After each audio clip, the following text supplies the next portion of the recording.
Imagine planning the wedding of your dreams, only to find your mother-in-law sneak RSVP-ing her wine club into the guest list like it's a damn house party. Babe, this is not a potluck, it's war.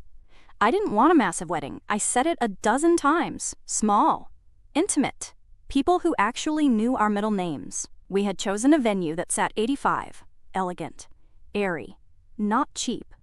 And our guest list was tailored like a bespoke suit. Zero room for bloated plus ones or family friends I hadn't seen since I was 12, and covered in orthodontic regret. My fiancé, Mason, understood. My mother-in-law, Eleanor, did not.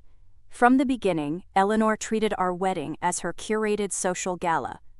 She referred to it as the Kavanaugh affair in emails. She requested formal calligraphy for her own invitations.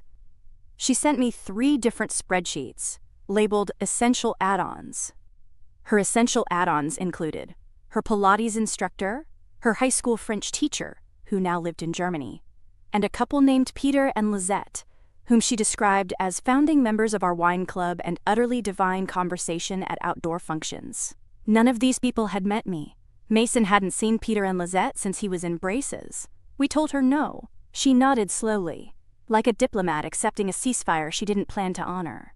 The RSVPs began rolling in. I noticed something strange on our seating spreadsheet. Names I didn't recognize.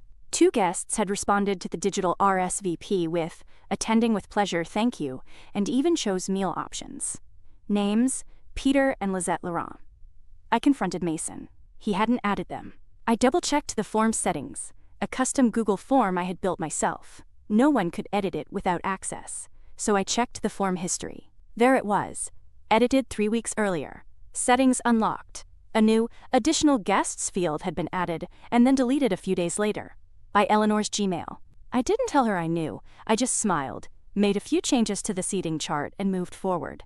The day before the wedding, she approached me during rehearsal. "I assume Peter and Lizette are seated with the sommelier crowd?" she asked, a gleam of control in her eyes. "Of course," I said. I did not tell her that the sommelier crowd table had been reassigned as the overflow space near the fire exit, tucked behind a floral partition. 2 chairs had been added to it, but not for Peter and Lizette.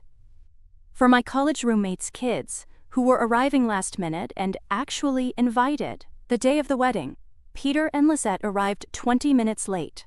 I saw them wander past the welcome sign twice, visibly confused. They found their names on the escort cards and then couldn't find their table because it didn't exist. I had removed them, deleted their cards, scrubbed their names from every guest-facing item.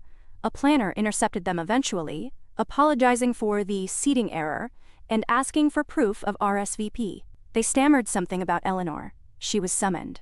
She arrived, red-lipped and stiff-backed, and immediately began whisper yelling. "I confirmed them with the bride," she hissed. I just waved from across the garden, raised my glass, and smiled. They left. Eleanor stayed, stone-faced, for the rest of the ceremony and reception. She clapped politely, danced once, and left before dessert. She hasn't mentioned Peter and Lizette since. Mason knows now. I showed him the form history after the honeymoon. He shook his head, let out a long breath, and muttered, "That's classic Eleanor." But he also said, "That was kind of amazing," and kissed me harder than usual. I didn't make a scene. I didn't confront her. I just reclaimed 2 chairs. And made space for people who mattered. Ladies and gentlemen, this is what we call elegant vengeance. I have seen people uninvite exes. I've seen people swap chicken for fish out of spite. But I have never seen a mother-in-law get socially checkmated by Google Forms.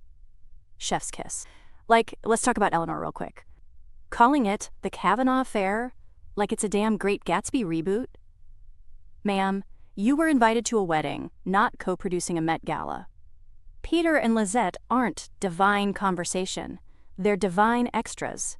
And you edited the form? This woman practically Ocean's 11'd herself into getting publicly ghosted at the seating chart. And OP? You didn't even blink. You just reassigned those chairs like a spreadsheet savant and smiled from across the garden with the energy of a woman who already won. Best part? No screaming match.